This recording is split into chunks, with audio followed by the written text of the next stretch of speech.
नमस्कार, CSK news में आपका स्वागत है। तो दोस्तों, आज दिन भर की जो फटाफट ब्रेकिंग न्यूज़ निकल के आ रही है, जम्मू कश्मीर में नहीं दिख रहा सुधार, तो 5000 अतिरिक्त अर्धसैनिक बलों की तैनाती करने का सेना ने किया है ऐलान। महबूबा मुफ्ती को किया गया नज़रबंद। दूसरी बड़ी अपडेट निकल के आ रही है। तो दोस्तों, अब बात होगी सिर्फ अक्साई चाइना पे। सेना ने की बड़ी तैयारी, युद्धाभ्यास किया है अक्साई चीन जैसे इलाकों को कब्जा करने के लिए। तीसरी बड़ी अपडेट में आपको बताएंगे आतंक पर अंकुश। जम्मू कश्मीर में एनआईए की ताबड़तोड़ छापेमारी, एसआईए का गठन किया गया है।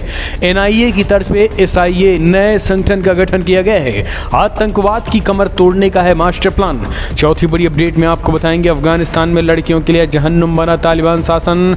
परिवार की भूख मिटाने के लिए पिता कर रहे हैं अपनी 9 साल की बेटी का सौदा।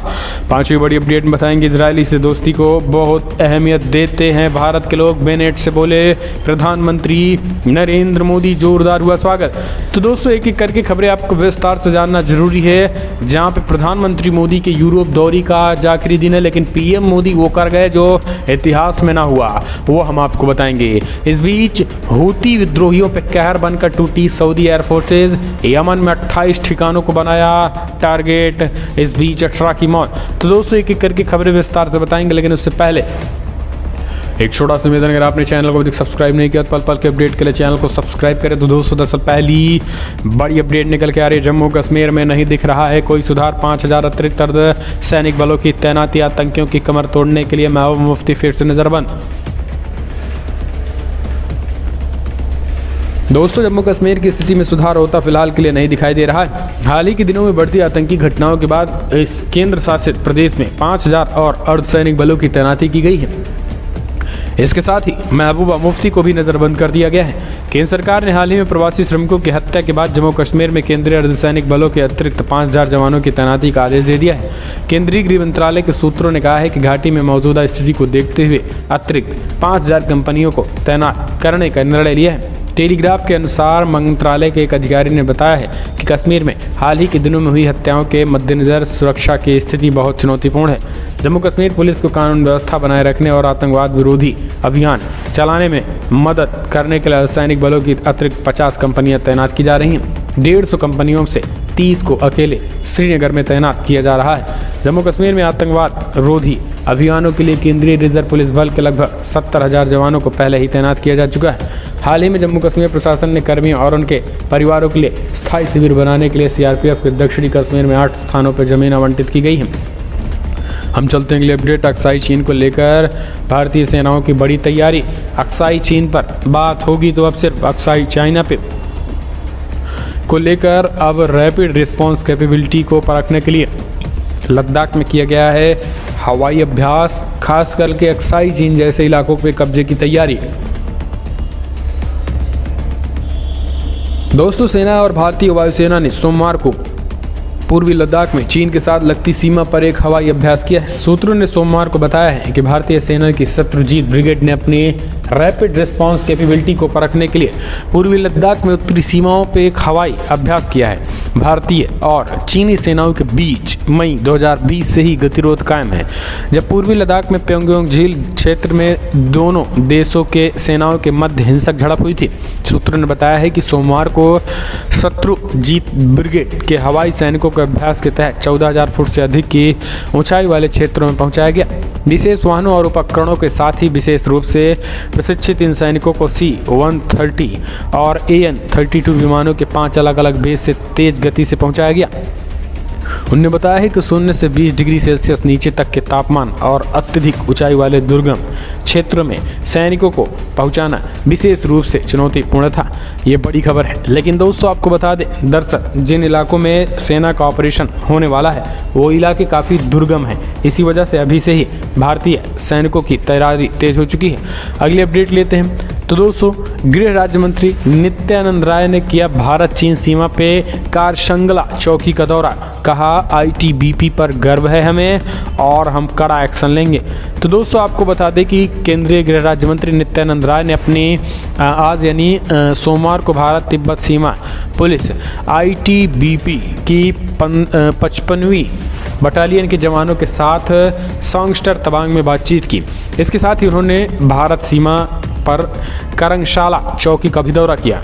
उन्होंने इस दौरान जवानों की तारीफ करते हुए कहा कि आईटीबीपी के जवान विपरीत परिस्थितियों में काम करते हुए हमारी सीमाओं की रक्षा करते हैं। हमें आईटीबीपी पे गर्व है। नित्यानंद राय ने ये दौरान ऐसे समय में किया है दौरा जब एक दिन पहले ही आईटीबीपी के 260 कर्मियों को पूर्व में एक विभिन्न विशेष अभियानों के लिए लद्दाख में राष्ट्रीय एकता दिवस 2021 पर केंद्रित सम्मानित किया गया था।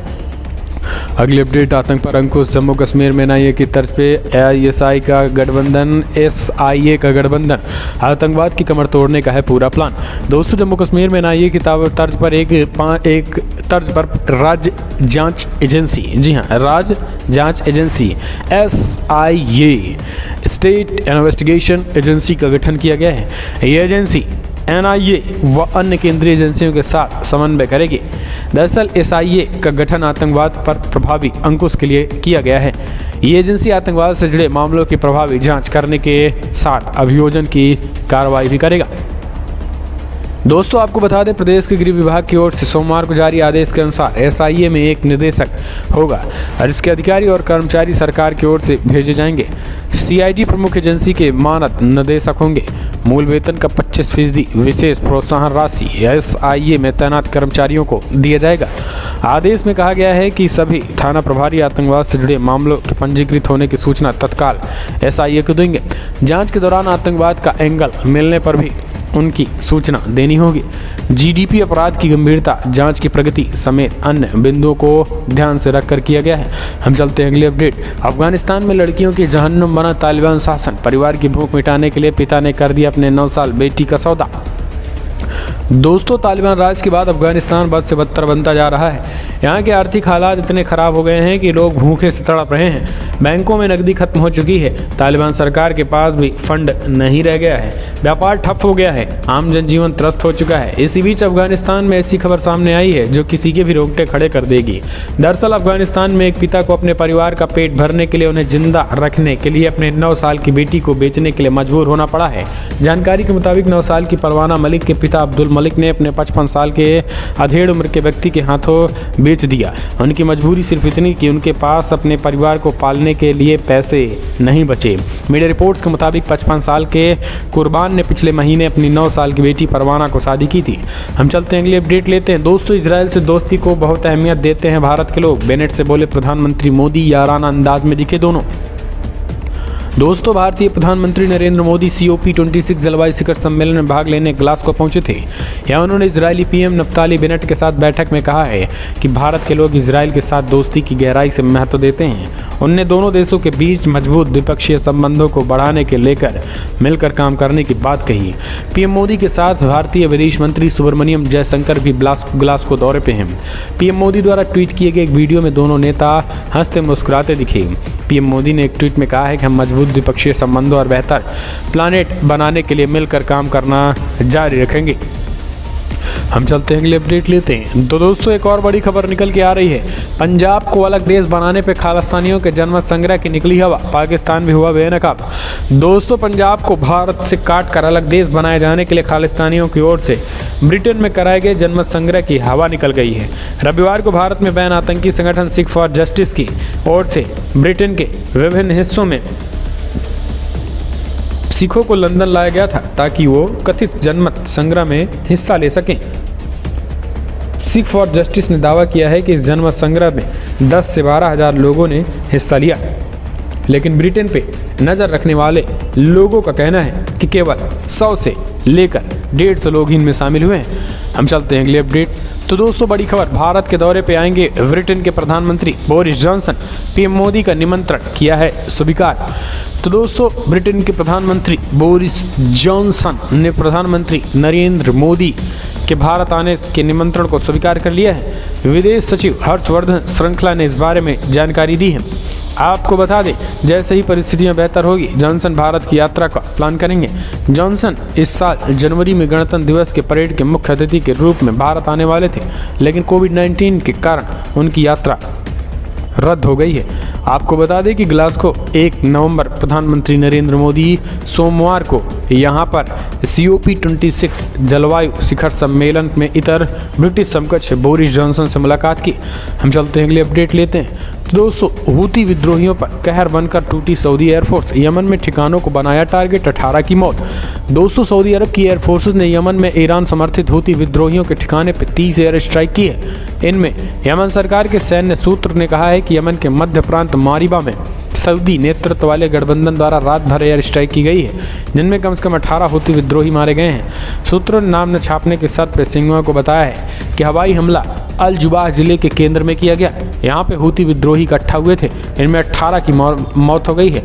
विद्रोही की रिपोर्ट के मुताबिक, सिंघुआ की रिपोर्ट के मुताबिक, हूती विद्रोहियों द्वारा संचालित होने वाले अल जजीरा टीवी ने बताया है कि अल जुबाह में हूती ठिकानों पर गठबंधन सेनाओं ने हवाई हमले किए हैं।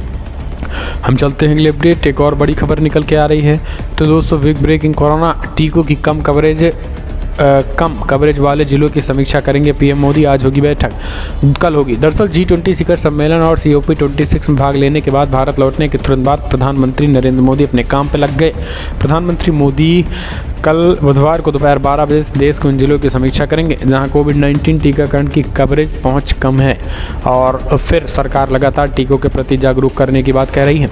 हम चलते हैं अगले अपडेट लेते हैं। तो दोस्तों, फिलहाल बड़ी खबरों में इतना ही, लेकिन अगर आपको